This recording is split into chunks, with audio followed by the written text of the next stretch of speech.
예, 오늘로 이제 7부활을 다 마무리하겠습니다. 이전 학기에도 이제 나온, 그러니까 겹치는 부분이 있기 때문에 마무리하고요. 이번 학기에도 시험 보지 않겠습니다. 그래서 조직신학을 할 때는 시험 보는데 약간 이제 뭐 부록처럼 이렇게 7경륜을 할 때는 시험 보진 않고요. 대신 정리를 잘 하시면 좋겠습니다. 들으신 내용들을 자기 거로 소화를 하셔가지고, 왜냐면 이게 7경륜 이 시리즈는 조직신학과 다 연관되어 있습니다. 전부 다 겹쳐요. 다. 그래서 잘 적용하셔서 소화하시면 좋겠습니다. 한번 우리 에스겔 37장 저 먼저 이스라엘 민족적 부활에 대한 부분 첫 번째 시간 공부하겠습니다. 에스겔서 37장.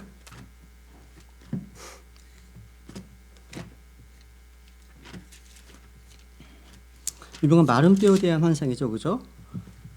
이 본문 가지고서 많은 미국의 크리스천 설교자들이 굉장히 강력하게 설교를 하는 그런 본문입니다. 이 본문이. 에스겔 37장 여기 우선 제가 한번 읽어볼게요. 한번 1절부터 한번 읽겠습니다. 제가 읽겠습니다. 주의 손이 내 위에 임하사 주의 영 안에서 나를 데려다가 뼈가 가득한 골짜기 한가운데 두시고 또 나로 하여금 사방에 있는 그 뼈들 곁으로 지나가게 하시니라. 보라, 그 열린 골짜기에 뼈들이 심이 많으며 보라, 그 뼈들이 심이 말랐더라. 그분께서 내게 이르시되 사람의 아들아, 이 뼈들이 살 수 있겠느냐 하시기에 내가 대답하되 오 주 하나님이여 주께서 아시나이다 하니 그분께서 다시 내게 이르시되 이 뼈들 위에 대원하고 그것들에게 이르기를 오 너희 마른 뼈들아 주의 말씀을 들으라. 주 하나님이 이 뼈들이 이같이 말하노라. 보라, 내가 숨을 너희 속으로 들어가게 하리니 너희가 살리라. 내가 너희 위에 힘줄을 두고 너희 위에 살이 생기게 하며 너희를 살갗으로 덮고 너희 속에 숨을 넣으리니 너희가 살리라. 또 내가 주인 줄을 너희가 알리라 하라. 이에 내가 명령받은 대로 대원하니 내가 대원할 때 시끄러운 소리가 나며 보라, 흔들림이 있고 그 뼈들이 함께 와서 뼈마다 자기 뼈에 이르더라.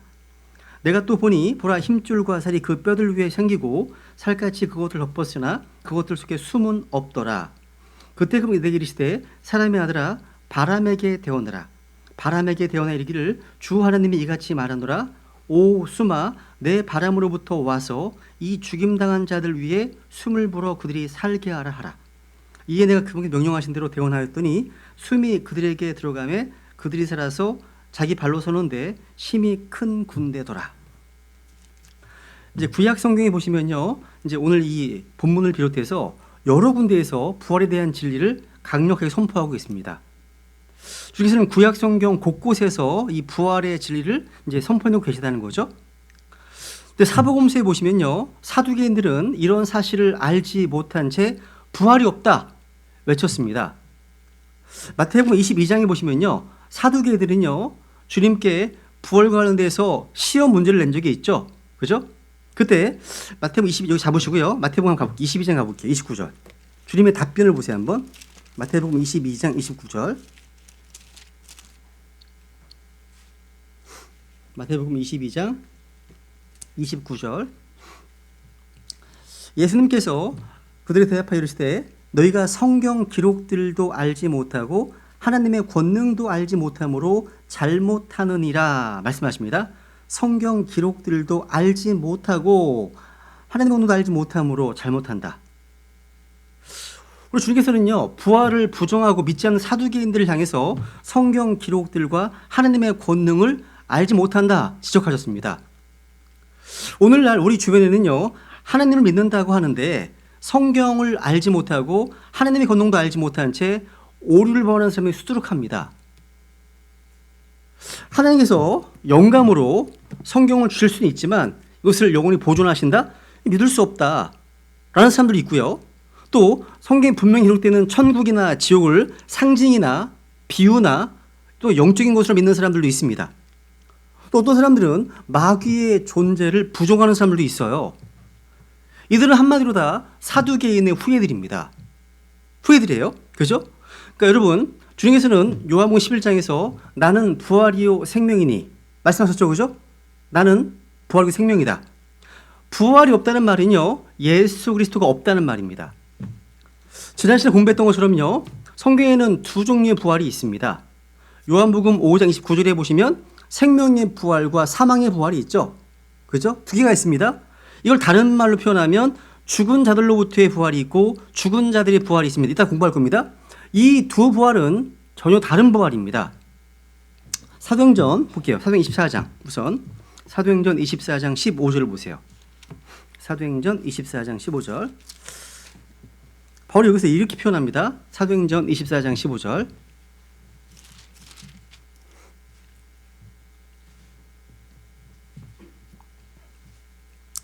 이제 바울의 간증이죠, 그죠? 또 그들도 스스로 인정하는 바 하나님을 향한 소망을 내가 가졌으니 그것은 곧 죽은 자들의 부활, 즉 의로운 자들의 부활과 불의한 자들의 부활이 있으리라는 것이니이다. 두 개가 있죠? 의로운 자들의 부활과 불의한 자들의 부활이 있다. 여러분, 의로운 자, 불의한 자 모두 둘 다 부활합니다. 둘 다 부활해요, 그죠? 의로운 자의 부활은 생명의 부활이고요. 불의한 자들의 부활은 정죄의 부활입니다. 여러분, 여기서의 부활은 결코 환생이 아닙니다. 여기서의 부활은 윤회가 아닙니다. 그런 게 아니에요, 그죠? 부활의 진리는요, 예수 그리스도의 부활 이전에 이미 구약 성경에 기록되어 있고 선포된 진리예요. 다니엘서 12장 2절 보겠습니다. 다니엘서 12장 2절. 다니엘서 12장 2절. 구약 성경에서도 이 부활 관련해서 굉장히 많은 말씀들이 언급되어 있습니다. 다니엘서 12장 2절에 보시면 땅의 티끌 속에서 잠자는 자들 중에 많은 사람이 깨어나 얼마는 영존하는 생명에 이르고 얼마는 수치와 영존하는 치욕에 이르며. 이런 말씀들에도 불구하고 유대인들 중에는 부활이 없다, 영이 없다, 천사가 없다 이렇게 주장하는 유력한 종파가 있었으니 누구라고 해드려? 사두개인들입니다. 오늘날의 자유주의자들, 사두개인들입니다. 다윗도 그리스도의 부활에서 많이 선포했습니다. 그죠? 중에서는 사두개인들을 향해서 성경 기록들도 알지 못하고 이렇게 말씀하신 이유가 뭡니까? 이런 말씀이 성경 기록에 다 있기 때문이에요. 많이 있잖아요. 우리가 구원받은 성도들로서 이 성경 기록을 알지 못함으로 부끄러움을 당하지 않도록 연구해야 됩니다. 하나님의 말씀을 연구하지 않으면 부끄러움 당하는 거예요. 전문가라고 하는 사람들이 몰라, 그 주제에 대해 모른다? 부끄러움 당하죠. 그죠? 오늘날 성경에 대한 무지 때문에 오류가 가득합니다. 거짓교리가 가득합니다. 여러분, 하나님께서는 이 성경을요, 서재 장식용이나 예배 의식용으로 주신 게 아니에요. 여러분, 그리스 정교회에서는요, 성경을 무지하게 아껴요. 성경에 화려한 보석들로 장식도 하고 막 굉장히 아름답게 꾸밉니다. 근데 성경은 안 읽어요. 그게 무슨 소용이에요? 성경을 읽으려고 장식용으로 주신 게 아니잖아요. 그죠? 그러니까 우리는 이 말씀을 날마다 읽고 연구하고 묵상하고 또 깨달아 알고 믿고 사용하도록 주신 겁니다. 이 말씀들을요, 여러분의 성경책이 더러울수록 여러분의 마음은 깨끗합니다. 성경책이 깨끗할수록 그래 좋은 크리스찬이 아닌 경우가 많습니다. 100%는 아니지만 왜냐면 바꿀 수 있으니까. 근데 보통 오랫동안 봤다 온 성경책이 너무 깨끗해. 문제가 심각한 거예요. 그죠? 그럼 안 되겠죠? 이제 고린도전서 15장도 볼게요. 한번 15장. 고린도전서 15장 12, 13절. 성경 읽으라는 이 잔소리를 많이 들으셔야 돼요. 잔소리를요. 너무 잔소리 안 하잖아요. 그죠? 그래서 제가 이제 그 인도하는 이제 여러 가지 소그룹 모임들이 있는데 그 모임들 중에 나이가 지긋하신 분들이 있으신데 이분들한테 제가 성경 읽으셨어요? 항상 체크를 하거든요. 다 고개를 푹 숙이세요. 그러면 안 됩니다. 그죠? 여기 12절 13절 부활장 여기 보시면요. 이제 그리스도께서 죽은 자들로부터 일어나셨다고 선포하였거늘 너희 가운데 어떤 자들은 어찌 죽은 자들의 부활이 없다고 말하느냐?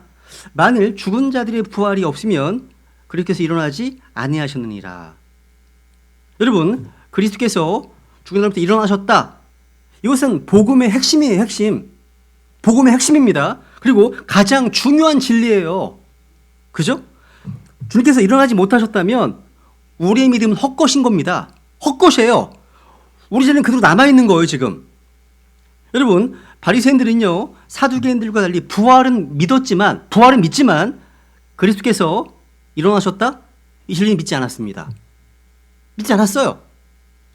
사도행전 4장에 보시면요. 한번 두 부류의 반응이 있습니다. 보세요. 한번 사도행전 4장에 보세요.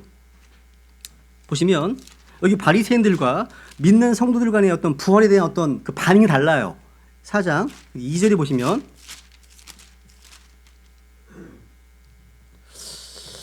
1절에 보시면 그들이 백성에게 말하고 있을 때 제사장들과 성전의 대장과 사두개인들이 그들이 이르러서는 그들이 백성을 가르친 것과 또 예수님을 통해 죽은 자들로부터의 부활을 선포한 것으로 인해 근심하여. 그러니까 이들은 부활의 진리가 선포되었을 때 근심했어요. 그런데 33절에 보세요. 33절 사도들이 큰 권능으로 주 예수님의 부활을 증언하며 큰 은혜가 그들 모두에게 임하니라 되어 있습니다. 그러니까 믿는 백성들에게는 큰 은혜가 임했어요. 한 부류는 근심거리였고 한 부류는 은혜가 임했다는 거죠. 우리 또한 이 부활의 산 소망, 부활의 소망, 부활의 권능 충만해야 됩니다. 그래야만 예수 그리스도의 증인으로서의 삶을 살 수 있는 겁니다. 부활의 소망이 가득 차 있어야 입으로 나오죠. 소망이 없어. 소망이 정말 너무 결핍돼 있어. 그러면 안 나오는겠죠, 그죠? 마음에 있는 게 입으로 나오게 되니까요, 그죠? 마음에 충만해야 됩니다. 그래서 오늘은 첫 번째 이제 일곱 부활 다섯 번째 시간으로요. 이제 이스라엘의 민족적 부활에 대해서 한번 좀 공부하려고 합니다. 로마서 11장을 먼저 보고 이제 에스겔서로 가겠습니다. 로마서 11장. 로마서 11장 25, 26절. 이 내용은 이제 지난 학기 일곱 신비에 대해서 공부할 때 다룬 내용이죠, 그죠? 네, 겹치지 않는 부분 위주로 좀 살펴보겠습니다. 로마서 11장 25, 26절 보시면요.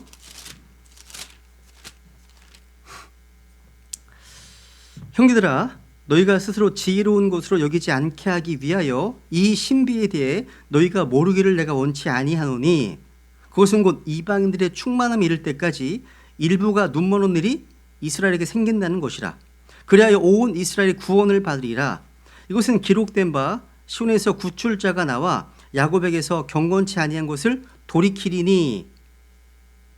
여러분, 대환란 때 이스라엘 민족은요, 용과 적그리스도의 군대에 전멸당할 위기에 놓이게 됩니다.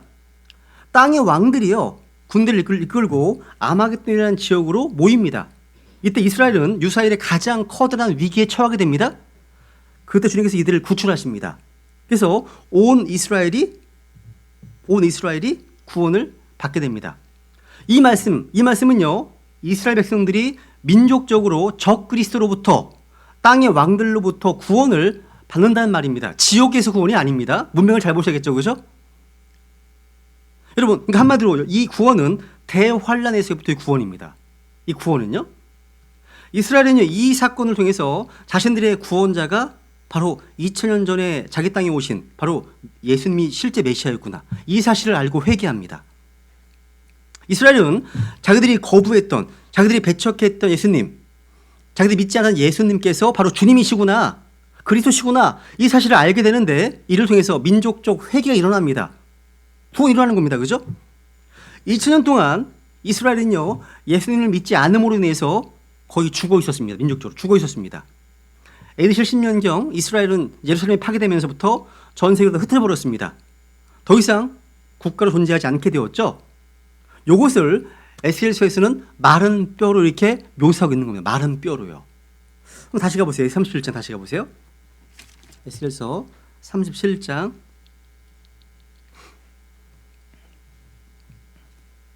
1절. 주의 손이 내 위에 임하사 주의 영 안에서 나를 데려다가 뼈가 가득한 골짜기 한가운데 두시고 또 나로 하여금 사방에 있는 그 뼈들 곁으로 지나가게 하시니라. 보라, 그 열린 골짜기에 뼈들이 심이 많으며 보라, 그 뼈들이 심이 말랐더라. 야, 여기 보시면 하나님께서 어느 날 에스겔 대원자를 골짜기로 데려가셨습니다. 여기는 수를 셀 수도 없이 심이 많은 뼈들로 널려 있었습니다. 이 뼈들을 보고 있는 에스겔에게 주님께서는 묻습니다. 사람의 아들아, 3절에 이 뼈들이 살 수 있겠느냐 물으셨습니다. 그리고 뒤에 보시면 이제 이 뼈들에게 대원하라, 바람에게 대원하라 말씀하십니다. 에스겔이 이 말씀에 순종해서 뼈들을 향해서 바람을 향해서 대원하니까 마른 뼈들이 살아나고 하나님의 군대가 되었다는 그런 내용이죠. 그죠? 이 내용은요, 역사적으로요, 이스라엘 민족이 BC 606년, 597년, 586년경 세 차례에 걸쳐서 바벨론에게 멸망당한 참혹한 상황을 그려주고 있습니다. 이게 역사적인 적용입니다. 그런 상황입니다. 그 당시 시드기야 왕은 눈이 뽑혀서 끌려갔습니다. 그 당시 왕족과 귀족들은 포로로 끌려갔습니다. 성전은 무너졌습니다. 재산과 가고 약탈당했습니다. 온 땅은 눈뜨고 볼 수 없는 상황입니다. 이런 상황이 마른 뼈로 묘사되어 있는 거예요. 마른 뼈로요. 그러니까 1절에 보시면 여기 마른 뼈의 상태를 통해서 하나님의 심판을 받아 멸망하게 된 유다 민족의 모습을 조명하고 있는 거예요. 2절에서는 그 뼈의 상태가 묘사되어 있습니다. 이 뼈들은 심히 말라서 비틀어진 상태였습니다. 그러니까 한마디로 절망적인 상황인 겁니다. 이스라엘 백성의 상태가요. 생명의 흔적에는 전혀 찾아볼 수 없는 모습입니다. 한마디로 이미 다 끝났다는 겁니다. 이스라엘 민족 모습이요. 그러니까 하나님의 심판을 받아서 멸망당한 상태였다는 겁니다. 그죠? 근데 이 바벨론의 포로 생활이 하나님의 약속에 따라서 70년이 지나면 다시 팔레스타인으로 돌아오게 될 것이다. 이 약속을 하셨는데 그 말씀대로 다시 회복될 것임을 보여주는 거예요. 내용입니다. 이게 역사적 적용이에요. 근데 교리적으로 예언적으로 보면요, 이것은요 대환란을 통과한 이스라엘 백성들이 민족적으로 회복되고 궁극적으로 부활할 것임을 계시하고 있는 겁니다. 이스라엘은요 조만간 적 그리스도로 말미암아 이전에 없었던 엄청난 대환란, 야곱의 고난의 때를 경험할 것입니다. 그 이후에 자기들이 찔렀던 예수님을 바라보면서 회심하게 되어 이것이 오늘 공부하게 될 이스라엘 민족적 부활의 내용입니다. 물론 이 말씀을요 영적으로 적용할 수 있겠죠. 그죠? 하나님 보실 때 이 땅의 모든 사람들은 범법과 죄를 가지고 죽어 있잖아요. 다 죽어 있습니다. 그죠? 구원받지 못해서 성령이 없는 육신은 그냥 숨은 쉬고 있지만 시체입니다. 좀비라고 할 수 있을 거예요. 그러니까 몸은 움직이는데 안에 호흡이 없어. 성령이 없어요. 마른 뼈죠. 시체죠, 시체. 여러분, 탕자를 맞이했던 아버지는 그 아들을 향해서 죽었던 자라고 표현합니다. 내 아들은 죽었다가 살아났으며, 죽었다. 아버지와 분리된 시기는 죽은 시기입니다. 하나님의 평가입니다. 그러니까 아들은요, 단지 고생했고 방탕했고 죄를 지었다 이런 상태가 아니라 아버지는 아들을 보실 때 죽었다 표현하셨습니다. 죽었다. 성경에 보시면 쾌락 속에 사는 여자는 살아있다고 하지만 죽은 자다 말씀하시거든요. 또 그죠? 성경은 온통 죽은 자들의 얘기를 가득 찹니다. 가득 차 있습니다. 근데 어쩌거나 지금 이제 포커스가 이제 두 번째 교육 적용이잖아요. 그죠? 다시 한번 예수31 1줄 다시 봐보세요. 이제 조금 설명해 볼게요. 1줄부터 한번 보시면요. 여기 재밌는 표현이 또 나옵니다. 주의 손이 내 위에 임하사 주의 영 안에서 나를 데려다. 밑줄. 주의 영 안에서 나를 데려다가. 밑줄. 뼈가 가득한 골짜기 한가운데 두시고. 되었죠? 아주 흥미로운 표현입니다. 주의 영 안에서 나를 데려다가. 하나님께서는요 특별한 방법으로 에스겔을요 순간적으로 공간 이동을 시켰습니다. Back to the future. 영화 제목 같죠? 실제 이런 일이 벌어진 거예요. 그러니까 영화는요 성경은 못 따라가요. 성경이 하도 앞서가 있기 때문에 못 따라갑니다. 주의 영 안에서. 이 표현이 전부는 아니지만 시간과 공간의 이동에 대해서 사용되는 표현임을 알 수 있습니다. 이런 순간 이동은요 사도 바울이나 사도 요한이 경험한 것과 일치한 겁니다. 주님께서 에스겔을 옮기신 것은요 뼈가 가득한 골짜기 한가운데입니다. 여러분, 주의 영께서 사람을 순간적으로 이동시키는 일은요 에스겔서에 자주 나와요. 에스겔 3장 14절, 8장 3절, 11장 1절, 11장 24절, 43장 5절 상당히 많이 나옵니다. 사도행전에 볼까요? 사도행전 8장에 보시면요. 사도행전에 보시면 빌립은 광야로 가서 이디오피아 내시에게 복음을 전파합니다. 이디오피아에 구원받습니다. 침례를 받습니다. 곧바로 성령께서 빌립을 다른 지역으로 순간이동을 시키셨습니다. 한번 확인해 보세요. 사도행전 8장 보세요. 한번. 성경은 정말 재미난 책이에요. 그죠? 이런 책이 없어요. 사도행전 8장 39절에 보시면요. 이제 침례를 주고서 그들이 물속에서 나와 올라올 때 주의 영께서 빌립을 채워가심으로 내시는 그를 더 이상 보지 못하더라. 내시는 기뻐하며 자기 길을 가되. 야, 내시는 걸 봤어요. 주의 영께서 빌립을 채워가셨네요. 채워가셨습니다. 여러분, 우리가 휴거될 때 이것은 성령의 역할을 보여주는 것이기도 합니다. 성령의 역할. 우리 데려가실 거거든요. 고린도후서 12장에 보시면 이런 말씀이 있습니다. 보세요. 고린도후서 12장 1절. 고린도후서 12장 1절 보시면요. 2절, 2절만 보죠. 내가 그리스도 안에 있는 한 사람을 알았는데 그 사람은 14년 전에 셋째 하늘로 채어 올라가느니라. 몸 안에 있었는지 내가 말할 수 없으며 몸 밖에 있었는지 내가 말할 수 없으나 하나님은 아시니라. 야, 여러분, 우리가 하늘에서 나팔 소리가 나는 순간 성령님에 의해서 이 땅에서 저 하늘로 채울림을 받을 겁니다. 아주 가까운 시일 내에. 언제인지 몰라요. 모릅니다. 여러분, 내 안에 성령님이 없다면 들림받을 수 없습니다. 구원받아서 성령님 내 안에 임재하시면 올라갈 수 있겠죠. 그죠? 여러분, 성령님의 능력은요, 시간과 공간을 초월해서 주님의 음성이 나는 그 순간에 곧바로 저 하늘로 우리를 눈 깜짝할 사이에 이동시켜 버리실 겁니다. 이는 공상과학의 영화 이야기가 아니에요. 성경에 나와 있는 기록된 진리입니다. 영적 실제라는 거죠. 우리가 조만간 모두 겪게 될 사건입니다. 가장 위대한 사건이죠. 그죠? 하나님께서는요, 에스겔을요, 뼈가 가득한 골짜기 한가운데 두셨습니다.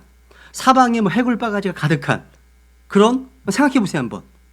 그래서 이 내용은요, 교리적으로 지금 주님을 떠난 이스라엘의 모습입니다. 이들은 죽은 자들이 되었습니다. 그렇다면 이 마른 뼈들이 다시 살 수 있습니까? 살 수 있습니다. 왜요? 주께서는 부활이시고 생명이시기 때문에. 그죠? 이것이 바로 이스라엘 민족적 부활인 거예요. 이스라엘의 죽은 자들의 무덤들을 열고 나오게 해서 이스라엘 땅으로 데리고 간다고 하시는데, 희한하게도요, 오늘날 대부분의 성경 주석가들이요, 이 내용을 다 비유적으로, 영적으로 상징적으로 해석해 버립니다. 다 교회에 적용시키더라고요, 이걸요. 중요한 교리를 다 빼먹었어요. 여러분, 호세아서, 여기 잡으시고 호세아 13장 보세요. 13장 14절. 사도 바울이 이 말씀은 신약교회에 영적으로 적용했는데요. 원래 이 내용은요, 이스라엘에 대한 얘기입니다. 그죠? 호세아서 13장 14절. 호세아, 요엘, 아모스.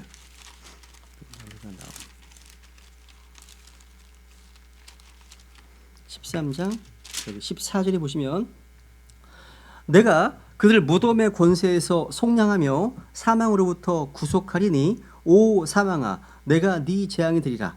오 무덤아 내가 네 파멸이리라. 뜻을 돌이키는 것이 내 눈을 떠나 수무리로다. 되어 있죠? 이 내용이 어디 나온 내용이죠? 옆에 적어놓으세요. 고린도전서 15장 55절입니다. 바울이 이 말씀을 인용해서 오 사망아 너희 쓰는 곳이 어디 있느냐, 오 무덤아 너희 승리가 어디 있느냐, 이것을 신약 성도의 부활과 휴거에 적용했습니다. 영적으로 적용한 거죠. 그런데 호세아 13장의 문맥은 누구에 대한 겁니까? 에브라임, 이스라엘에 대한 엄중한 심판에 대한 얘기입니다. 그러니까 교리적 대상은 누구라는 거죠? 이 말씀 문맥적으로 이스라엘의 민족적 부활과 환난 성도들의 휴거에 대한 말씀을 깨닫게 되는 겁니다. 다시 가보세요. 에스겔 37장 4절. 여기 37장 4절, 5절, 6절에 보시면 이게 바로 오늘의 주제인 바로 이스라엘의 민족적 부활에 대한 얘기입니다. 자, 이스라엘은 바벨론 포로기 때 이미 이를 한번 경험했습니다. 이미 이들은 70년 동안 이방 땅에서 포로가 이제 되어서 종살이를 하면서 자신들은 죽었다, 끊어졌다 이렇게 고백한 겁니다. 사실 우리가 이 구절은요 해석이 필요하지 않습니다. 성경이 스스로 이 본문을 해석해 주기 때문에 11절 보시면 그때 그분께서 내게 이르시되 사람의 아들아 이 뼈들은 누구라고요? 이스라엘의 온 집이니라. 이스라엘의 온 집이니라. 보라 그들이 이르기를 우리의 뼈들은 말랐고 우리의 소망은 없었으며 우리로 말하건대 우리 몸의 부분을 끊어졌다 하느니라. 이 뼈들은 이스라엘의 온 집인 거예요. 온 집입니다. 바로 포로된 이스라엘 상태입니다. 하나님께서는 이들을 죽은 상태로 두지 않으시고 다시 이스라엘 민족으로 한 국가를 세우신다는 거죠. 여러분, 천연왕국은요, 이스라엘이 이 땅에, 이 세상의 모든 민족들의 머리가 되는 왕국입니다. 이스라엘이요. 그래서 12절에 보시면 여기 12절, 13절, 14절 이 내용이 바로 오늘 주제에 대한 내용이에요. 보세요. 그럼 그들에게 대하여 이르기를 주 하나님이 이같이 말하노라. 보라, 오 내 백성아, 내가 너희 무덤들을 열고 너희로 하여금 너희 무덤들에서 나오게 하며 너희를 이스라엘 땅으로 데려가리라. 오 내 백성아, 내가 너희 무덤들을 열고 너희를 너희 무덤들에서 데리고 올라올 때 내가 주인 줄 너희가 알리라. 또 내가 내 영을 너희 속에 두어 너희가 살게 하고 너희를 너희 땅에 두리니 나 주가 그것을 말하고 그것을 이행한 줄을 그때 너희가 알리라. 주가 말하노라. 무덤들을 열고 반복하시죠, 그죠? 부활입니다. 이스라엘 민족의 부활에 대한 얘기입니다. 자, 이 말씀은 역사적으로 바벨론 포로 귀환을 가리키는 거지만 교리적으로는요, 대원란 끝에 있을 이스라엘 민족적 부활, 유대인들의 회복, 천왕국에 대한 내용입니다. 이 내용 자체가요.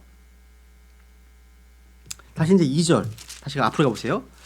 이스라엘 민족적 부활을 다루고 있는 이 말씀 좀 더 자세하게 보겠습니다. 2절 보시면 37장 2절 또 나로 하여금 사방에 있는 그 뼈들 곁으로 지나가게 하시니라. 보라, 그 열린 골짜기에 뼈들이 심이 많으며 보라, 그 뼈들이 심이 말랐더라. 주님께서 에스겔로 하여금 사방에 있는 뼈들 곁으로 지나가게 하셨습니다. 에스겔의 그 골짜기에서 보니까 뼈들이 심이 많았고 다 말라 있었습니다. 그러니까 백골이 진토가 된 그런 뼈들이었죠. 3절에서 주님께서 물으십니다. 사람의 아들아, 이 뼈들이 살 수 있겠느냐 묻습니다. 그때 답변합니다. 오 주 하나님이여, 주께서 아시나이다. 여러분 잘 생각해 보세요. 하나님은 에스겔에게요, 이 뼈들이 살 수 있겠느냐 물으십니다. 이건요, 죽은 지 나흘이 된 나사로를 살리는 정도가 아니에요. 아예 닳고 삭은 뼈들이 살 수 있겠느냐 물으신 겁니다. 하나님은요, 때로 물으세요. 질문하십니다. 이건 하나님께서 몰라서 물으시는 게 아니에요. 사람들이 의견을 구하는 것도 아닙니다. 자문을 구하는 것도 아닙니다. 에덴 동산에서 아담에게, 범죄한 아담에게 아담아, 네가 어디 있느냐 물으셨죠? 몰라서 물으시는 게 아닙니다. 주님이 제자들에게 너희는 나를 누구라고 하느냐? 너가 나를 사랑하느냐? 물으시잖아요. 주님께서는요, 사람들의 마음속에 무엇이 있는지 드러내시기를 원하시는 겁니다. 주님 다 아세요. 아십니다. 주님의 질문에 에스겔의 답변을 보세요. 대단하죠. 에스겔이 훌륭합니다. 에스겔은 모르겠습니다. 이거 임파스 불가능한 일입니다. 이것은요. 아니면 뭐 주님이 뜻하시면 가능하면 이런 것도 아닙니다. 에스겔은요, 오 주 하나님이여, 주께서 아시나이다. 무슨 얘기예요? 에스겔은요, 자기 의견을 내세우지 않았습니다. 에스겔은 자기 생각을 내세우지 않았다는 거예요. 우리가 배워야 될 교훈입니다. 주께서 아시나이다. 뒤에 보세요. 또 보시면 4절 보세요. 그분께 다시 내게 이르시되 이 뼈들 위에 대원하고 그것들에게 이르기를 오 너희 마른 뼈들아, 주의 말씀을 들으라. 주 하나님이 이 뼈들에게 이같이 말하노라. 보라, 내가 숨을 너희 속으로 들어가게 하리니 너희가 살리라. 와, 하나님께서는요, 산을 향해서도 또 바다를 향해서도 말씀하실 수 있습니다. 하늘과 땅을 말씀하실 수도 있습니다. 우리 인간은요, 말이 통하는 사람끼리만 대화할 수 있습니다. 근데 하나님께서는요, 누구에게나 또 무엇에게나 다 말씀하실 수 있습니다. 명령할 수 있습니다. 오 너희 마른 뼈들아, 주의 말씀을 들으라. 이렇게 말씀하시면 그 말씀대로 되는 거예요. 주님이 가능하신 거죠, 그렇죠? 하나님은 창조하실 수 있고요, 또 재창조하실 수 있으십니다. 주님께서는요, 죽어서 뼈만 앙상한 자들을 향해서 부활을 명하신 거예요. 그러니까 주님께서요, 마른 뼈들을 향해서 보라, 내가 숨을 너희 속에 들어가게 하겠다. 너희가 살 것이다. 말씀하십니다. 놀랍죠? 저희들이 거리에 나가서 말씀을 선포할 때 이런 느낌이에요. 마른 뼈들이 지나가고 있어. 마른 뼈들. 전혀 반응하지 않을 것 같은 택도 없어요. 택도 없어요. 그런 것 같습니다. 근데 하나님이 하라고 명령하시잖아. 하는 겁니다. 전도지 나눠주는 거예요. 할 수 있는 한 최선을 다하는 거죠. 그죠? 주님 명령하신 거니까 결과는 주님께 맡기는 거죠. 그죠? 비슷한 겁니다. 죽은 자들은요. 죽은 어느 날 주님 말씀하실 때 그 음성을 들을 때가 와요. 요한복음 5장에 보시면 말씀하시죠. 놀라지 말라고 하시면서 무덤 속에 있는 자들이 다 주님의 음성을 들을 때가 온다. 말씀하십니다. 주님께서 일어나라 하시면 다 일어나게 됩니다. 나사로야 일어나라. 일어나잖아요. 만약에 나사로라는 말 뺐으면 다 일어나는 겁니다. 온 우주에 세상에 있는 건 다 일어나는 겁니다. 주님께서요. 이리로 올라와라 하시면 다 올라오는 거예요. 다 올라옵니다. 근데 여러분 이름을 다 부르시잖아요. 용서가 이리로 올라가라. 나만 올라가는 거예요. 나만 올라가면 심심해서 다 같이 올라가야죠. 여러분 각자 이름 부르실 겁니다. 주님께서 다 올라가는 거잖아요. 그죠? 그냥 이리로 올라오라면 세상에 다 올라가게요. 그죠? 야, 우리 하나님께서는요 전능하신 창조주 하나님이십니다. 부활의 하나님이시라는 거죠. 여러분 하나님께서 처음 창조 때 그 코에 생명의 호흡, 생명의 숨을 불어 넣으신 것처럼 죽은 이들 다시 일으키실 때에도 내가 숨을 너희 속으로 들어가게 하겠다. 말씀하셔서 다시 살리시는 거예요. 똑같이 살리시는 겁니다. 여러분 욥이 이런 말 했죠. 욥기 33장에 보세요 한번. 성경은요 성령 스스로 사전이 있습니다. 그죠? 내장 사전이 있죠. 바람, 호흡, 숨 다 같은 말입니다. 같은 뜻이에요. 욥기 33장 4절. 욥기 33장 4절.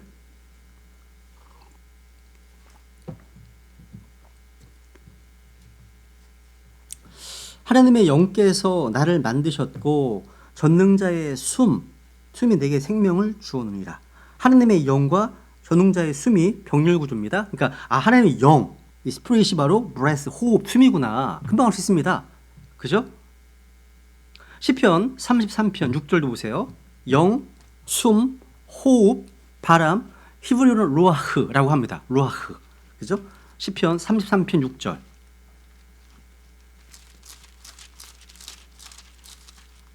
시편 33편 6절. 주의 말씀으로 하늘들이 만들어지고 하늘들의 온 군대가 그분의 입의 숨에 의해 만들어졌도다. 주의 말씀 또 그분의 입의 숨. 숨. 여러분 숨이 무척 중요한 거 아시죠? 영, 숨, 호흡, 바람 너무 중요합니다. 여러분 사람이 만든 것은요 아무리 종교하고 예술적 가치가 뛰어나도 뭐가 없습니까? 그 안에 숨이 없어요. 숨이 없습니다. 하나님은 우리에게 숨을 주셨습니다. 호흡을 주셨습니다. 여러분 우상들 이러면 10장에 말씀하시죠. 그죠? 우상들은요 거짓이다. 왜? 그 속에 호흡이 없기 때문에. 호흡이 없잖아요. 시편 110편 눈이 있어도 보지 못하고 입이 있어도 말하지 못하고 코가 있어도 맞지 못하고 그래서 듣지 못하는 우상들만 하나님 비꼬시잖아요. 막 그죠? 그럼 호흡이 없는 겁니다. 한번 하박국 2장 볼까요? 하박국 2장 한번 볼까요? 하박국 2장.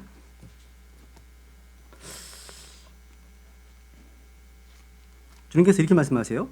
우상 숭배하는 사람을 향해 이렇게 말씀하시는 거죠. 하박국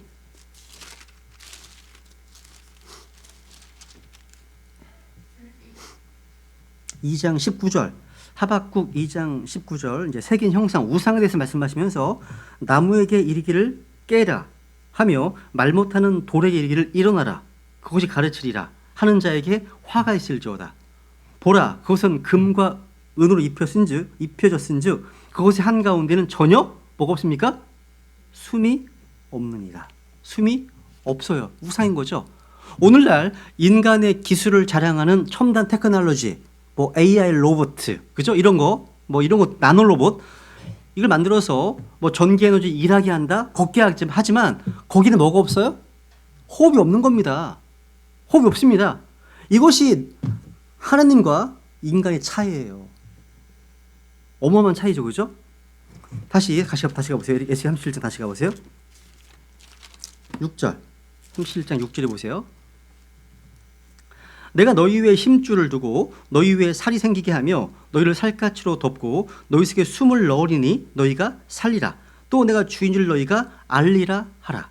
야, 주님께서는요, 죽어있는 마른 뼈들에게 힘줄을 두고 살이 생기게 하고 살갗을 덮으면 뭐가 되는 거예요? 플래시, 육체가 돼, 육체.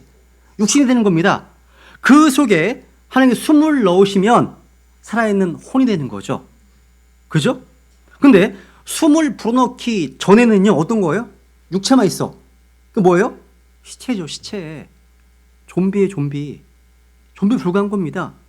7절. 이에 내가 명령받은 대로 대원하니 내가 대원할 때 시끄러운 소리가 나며 보라 흔들림이 있고 그 뼈들이 함께 와서 뼈마다 자기 뼈에 이르더라. 아, 되게 재밌어요, 이것도요. 뼈마다 뼈가 다 자기 뼈를 찾아가.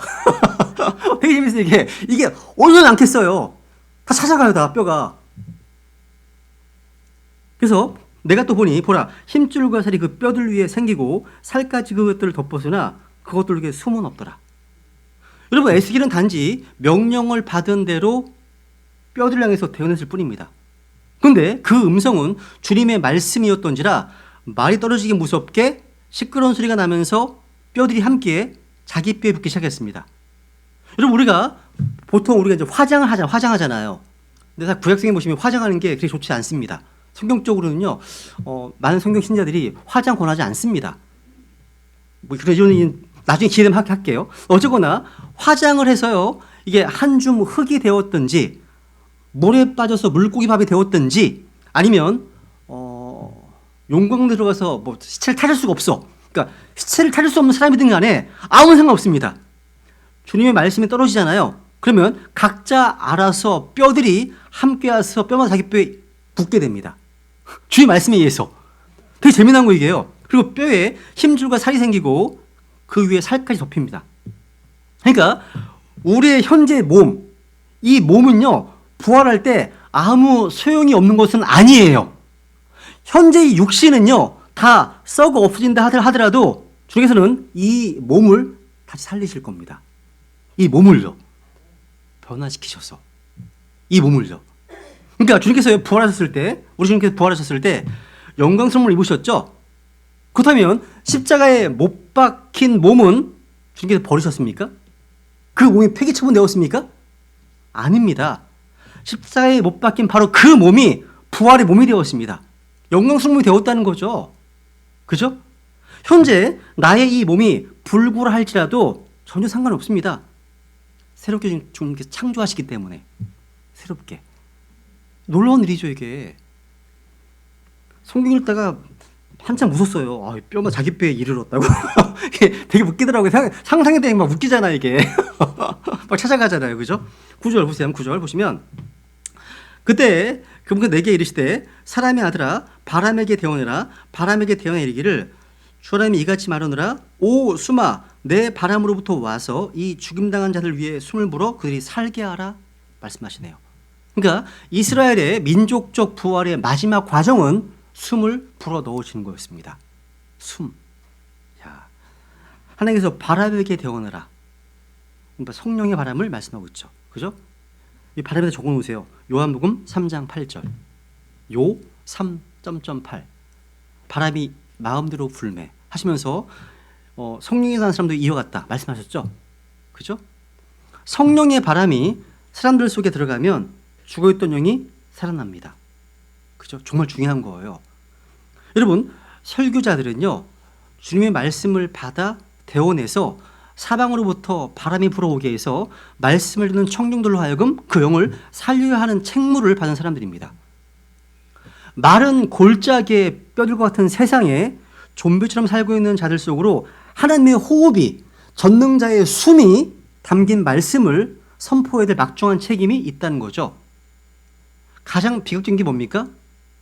죽어가는 세상 가운데 있는 병든 교회가 가장 끔찍한 비극인 겁니다. 지금 어떤 오두막집이 불타고 있어요. 근데 그 근처에서 어떤 남자가 골프를 치고 있어요. 불타고 있는데. 그러면서 표현하기를 이 불타고 있는 건 세상이고 골프 치는 모습이 교회로 써놨더라고 누가요. 써놨더라고요. 비극이죠. 그죠? 비극이죠. 여러분, 성경의 모든 말씀은 하나님의 숨이 담겨 있어요. 그죠? 모든 성경 기록은 하나님의 영감으로 주어졌다. 영적 감동, 숨, 호흡으로 오신 것의 말씀이 살아있잖아요. 그죠? 자, 그래서 이 말씀을 선포하지 않으면 성령의 발이 불어오지 않습니다. 성령께서는 이 말씀과 함께 더불어 일하시기 때문에 따로따로가 아닙니다. 따로따로가 아니에요. 그죠? 하나님께서 에스겔에게 대언하라고 하신 대로 이 말씀을 선포할 때 성령의 바람이 불어서 죽은 자들을 살리는 겁니다. 그러니까 우리에게 중요한 건 뭐예요? 우리가 해야 될 중요한 건 뭡니까? 순종. 그러니까 내 머리로 계산하는 게 아니야. 안 되겠지. 아예 안 될 거야. 이게 아니라 그냥 순종하는 거예요. 순종하는 거죠. 10절 보세요. 10절 보시면 이에 내가 그분께서 명령하신 대로 대언하였더니 숨이 그들에게 들어가매 그들이 살아서 자기 발로 서는데 심히 큰 군대더라. 야, 에셀이 주님께서 명령하신 대로 말씀을 선포했을 때 숨이 그들에게 들어갔습니다. 그들은 살아서 자기 발로 섰어요. 와, 보세요. 근데 10절에 보시면 심히 큰 뭐라고요? 군대래요. 군대. 아미. 군대래요. 군대. 떠오르는 말씀 없으세요? 갑자기 숨이 살아났어. 군대가 됐어요. 출애굽기 12장에 보시면요. 출애굽한 이스라엘 백성들을 주님께서 다 군대라고, 주님의 군대라고 말씀하십니다. 내가 보기에는 오합지졸이거든요. 노예생활로 오랫동안 노예생활하다가 나오는지 바로 그 순간 주님의 군대래요. 이게 한번 출애굽기 확인해 볼게요. 12장 41절. 출애굽기 12장 41절.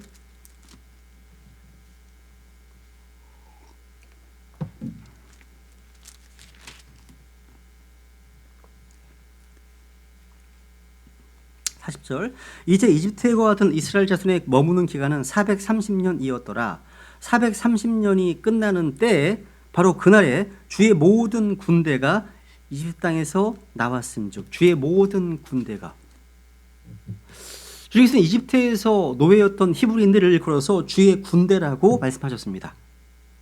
여러분, 군대는 누가 있습니까? 군대 대장이 있습니다. 대장. 이 대장이 누구시죠? 바로 예수 그리스도십니다. 예수님이시잖아요. 그죠? 하나님께서 주님의 군대라고 말씀하셔서 이들의 여정은 곧 전투의 연속이구나. 그러니까 출애굽한 이후에 그냥 노는 게 아닙니다. 구원받은 이후에 노는 게 아닙니다. 영적 전쟁 한복판에 있는 겁니다. 그걸 말씀하시는 거죠, 지금요. 우리 성도들이요, 죄로부터 구원받을 때 곧바로 이제 죄와 싸워야 되는 군사로 모집받은 겁니다. 우리가요. 예수님은 구원의 대장이잖아요. 구원받게 되면 구원받기 전에 없었던 갈등이 생기기 시작해요. 왜? 싸움이 있으니까. 육신과 싸워야 되고 세상과 싸워야 되고 마귀와 싸워야 되니까 뭔가 갈등이 생깁니다. 문제가 생기는 거죠. 그럼 군대죠. 군사죠.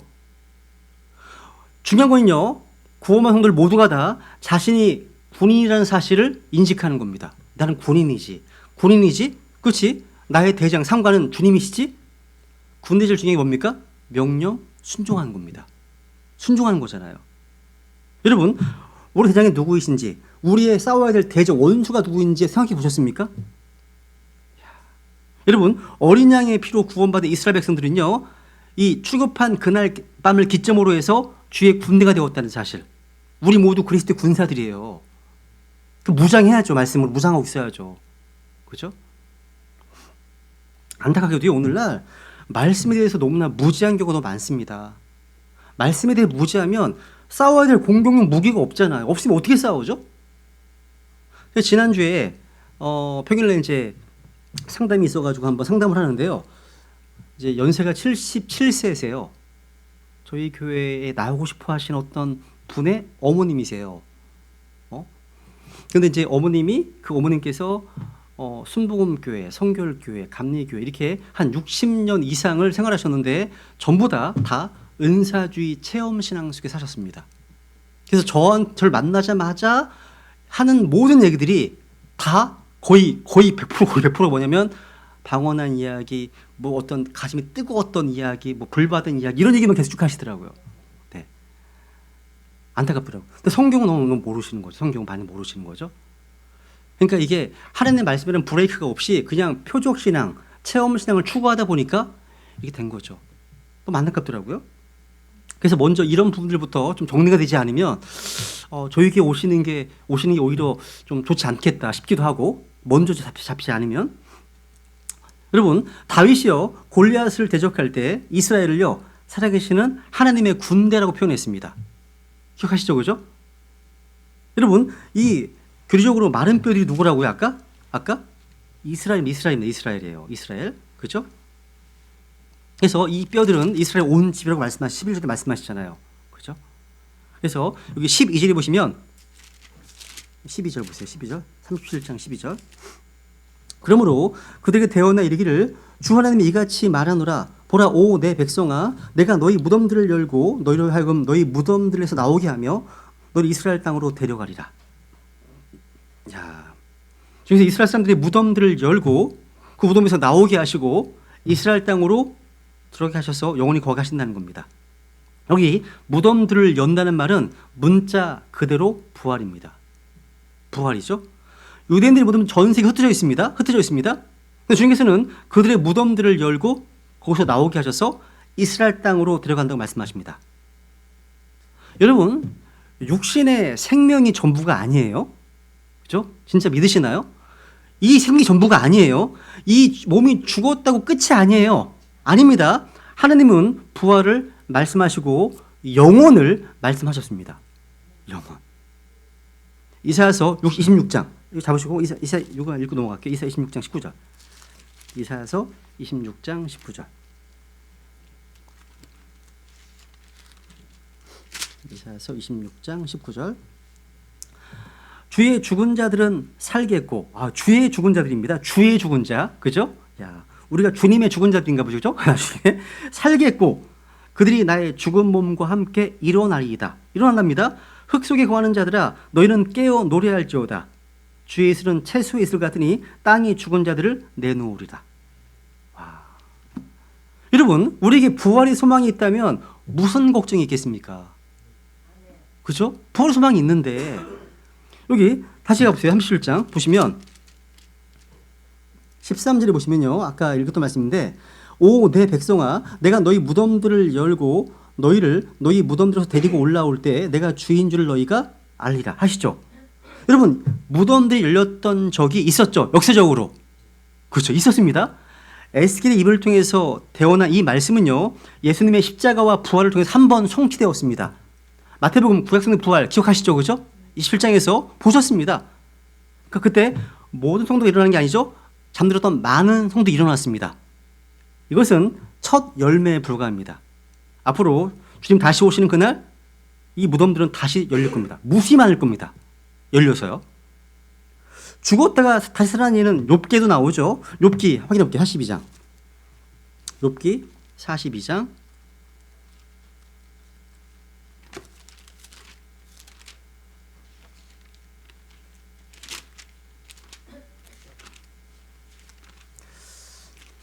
요즘은요, 복음 상담 하시다 보면요, 생각보다 많은 질문들을 받는데요, 그 중에 상당히 많이 나오는 질문이 있어요. 뭔지 아세요?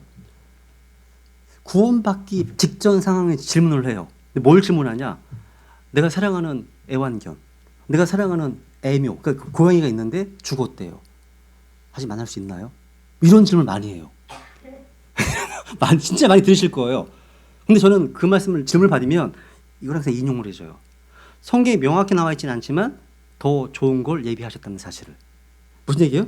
그래서 여기 42장 보세요. 42장 13절 보세요. 여기 보면 이제 주님께서 욥을 다시 회복시켜 주시잖아요. 그죠? 12절. 이와 같이 주께서 욥의 마지막 끝을 그의 처음보다 더 복되게 하셨으니 그는 양 14,000마리와 낙타 6,000마리와 소 1,000결이와 암나귀 1,000마리를 소유하였더라. 또 그가 아들 7과 딸 3을 두었더라. 되어 있죠? 하나님께서는 욥의 모든 소유를 처음보다 2배로 주셨어요. 다 죽었고 다 끝났어요. 다 죽었거든요. 욥기 1장에 보시면요. 근데 2배가 됐어요. 몰라요. 다시 주셨습니다. 근데 이게 죽었던 펫이 살았을지도 몰라요. 그건 모릅니다. 근데 중요한 사실은요, 자식들은요, 다시 부활했습니다. 어떻게 할 수 있어요? 여기 아들 몇 명이에요?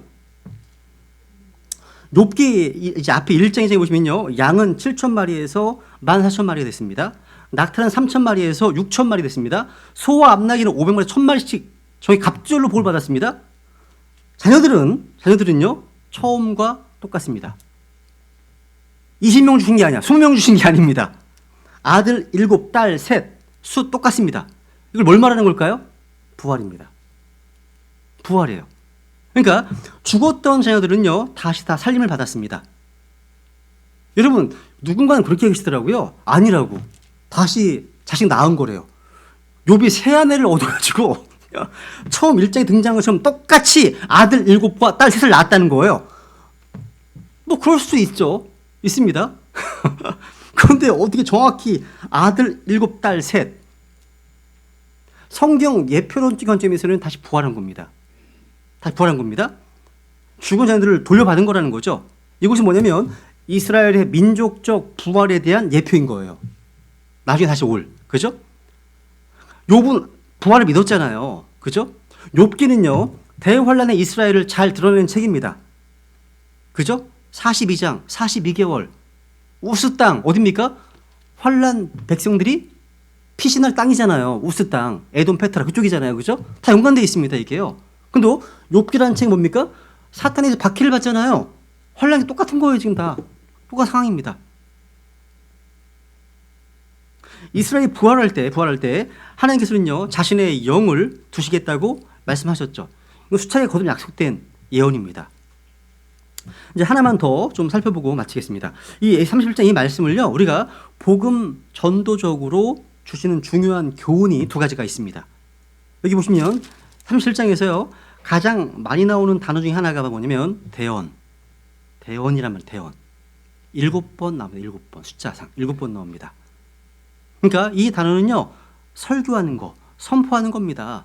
강단에서 하는 선포이든 개인적인 선포이든 거리 설교이든 뭐 전도지를 통해서 선포하는 것이든 다 포함되어 있습니다. 그죠? 그래서 하나님께서는요. 오 너희 마른 뼈들아 4절에 주의 말씀을 들으라. 너희가 살리라 하셨죠. 그죠? 7절 에스겔은 이에 내가 명령받은 대로 대언했습니다. 그러니까 우리는 하나님의 약속의 말씀을 믿고 마른 뼈들에게 복음을 전해야 하는 겁니다. 그죠? 안 될 것 같지만 마른 뼈들과 같이 아무런 반응도 없을 것 같지만 하나님께서는 전파하라고 명령하시네요. 그러니까 여러분 마른 뼈에 설교한다? 실제 한번 해보세요. 족발 드시고 난 다음에요. 족발 뼈 앞에 설교를 해보세요. 실제로 해보세요. 그리고 바람 지나다닐 때 바람에게 설교 한번 해보세요. 이게 얼마나 어리석어 보이는지 몰라요. 되게 웃긴 것 같아요. 그죠? 그런데 어리석어 보이지만 또 아무런 효과나 결과가 없는 것 같지만 하나님께서는 명령하셨습니다. 그럼 순종하면 돼요. 순종하면 되는 겁니다. 그죠? 그랬을 때 어떤 일이 벌어졌습니까? 여기 7절에 보면 내가 명령받은 대로 대언하니까 시끄러운 소리가 납니다. 흔들림이 있습니다. 시끄러운 소리, 흔들림이 났답니다.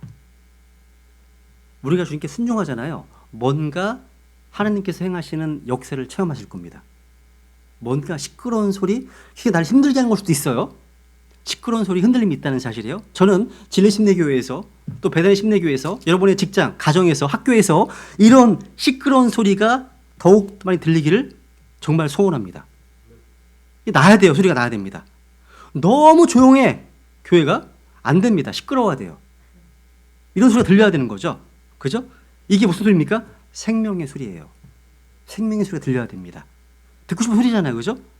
그래서 다른 어떤 소리보다 이런 소리를 듣고 싶습니다. 에스겔이 마른 뼈들에게 또 바람에게 대언하라는 하나님의 약속의 말씀을 믿고 순종하니까 하나님의 역사가 일어났잖아요. 그러니까 누가복음 5장에 보면요. 베드로가 이런 말 하잖아요. 우리가 밤새도록 수고했지만 얻은 것이 없습니다. 그럼에도 불구하고 주님의 말씀에 따라서 내가 그물을 내리리이다. 이게 믿음이 신앙이구나. 그럼에도 불구하고 나의 전문성, 나의 지식, 나의 경험 버리고 주님 명령하셨으니까 그럼에도 불구하고 순종하겠습니다. 그러면 하나님이 일하십니다. 역사하시는 거예요 이게. 그러면 하나님이 영광 받으시기도 합니다. 이게 말씀의 사역인 거예요. 또 한 가지는 뭐냐면 여기서 성령의 사역입니다. 성령의 사역. 바람. 그러니까 바람에게 대언하잖아요. 숨이 들어가야지 살죠. 그죠? 그러니까 바람을 성령의 이제 성령으로 예표하잖아요. 그죠? 성령의 바람이 불려면 뭘 해야 돼요? 기도해야 돼요. 기도해야 됩니다. 하나님의 바람이 불기를 기도해야 됩니다. 아무리 말을 잘한다 하더라도요. 하나님께서 역사하지 않으시면 아무것도 못합니다. 이런 자세로 기도하셔야 돼요. 우리가 기도할 때는요. 하나님 도와주지 않으시면 아무 일도 일어나지 않습니다. 절박한 마음으로 기도하시고 기도가 끝나잖아요. 하나님 빼시고요. 내가 최선을 노력하지 않으면 아무 일도 일어나지 않아. 이런 자세로 일하셔야 돼요. 이게 균형입니다. 어떤 분들은 한쪽만 해요. 한쪽만. 둘 다 문제예요. 기도할 때는 하나님 도와주세요. 하나님이 하지 않으시면 아무것도 일어나지 않습니다. 라는 절박한 마음으로 기도하시고 기도가 끝나잖아요. 이제 내가 할 일 찾는 거 하는 거야. 최선을 다해서 하는 거죠. 근데 기도만 하고 아무것도 안 해. 균형을 잃은 겁니다. 그죠? 잃은 겁니다. 많은 기도는 많은 능력과 같고요. 적은 기도는요. 적은 능력과 같습니다. 기도가 없다면 노파워 아무 능력이 없는 겁니다. 아무 능력이 없는 겁니다. 그죠? 우리가 기도하는 게 얼마나 중요한지 여기 37장 위에 보세요. 위에 36장 보세요. 6장. 중에서 기도에 대한 의미심장한 내용이 기록되어 있습니다. 하나님께서 이스라엘 민족들을요. 회복시켜 주시겠다 약속하셨습니다. 근데 37절에 보시면 이 약속의 말씀이 있습니다. 37절. 주 하나님이 이같이 말하노라. 그럼에도 이스라엘의 집이 이것을 위해 내게 구하여 자기들을 위해 그것을 행하게 하여야 하리라. 뭐로 말씀하시는 거예요 지금? 그럼에도 이것을 위해 내게 구하여야 한다. 말씀하시잖아요. 기도하시는 겁니다. 성경 읽으시면서 말씀 붙들고 기도하시는 겁니다. 주님 약속하신 대로 이런 기도하시는 겁니다. 이게 기도의 모본입니다. 모본. 내가 하는 말 막 하는 게 아니라 하나님 약속의 말씀을 붙들고 기도하는 겁니다. 이게 성령에서 기도하는 거예요. 그죠? 우리의 가정과 직장과 우리가 소속되는 곳을 위해 기도하셔야 됩니다. 기도는 이제 영적 전쟁의 후방이 아닙니다. 최전방입니다. 기도가요. 하나님의 무한하신 자원을 이 땅에 내려오게 할 수 있는 백지수표 같은 거예요. 이 기도라는 것이요. 그죠? 그래서 이렇게 말씀 선포 또 기도 중요 다시 한번 깨닫게 되는 거죠. 그래서 더더욱 마른 뼈와 같은 오늘 이루어진 혼들에게 우리가 뭘 해야 되는지 다시 한번 되새기게 되는 거죠. 오늘 첫 번째 시간 마치고요. 두 번째 시간 좀 쉬었다가 설날 성대 부활로 또 나가겠습니다. 시작하겠습니다.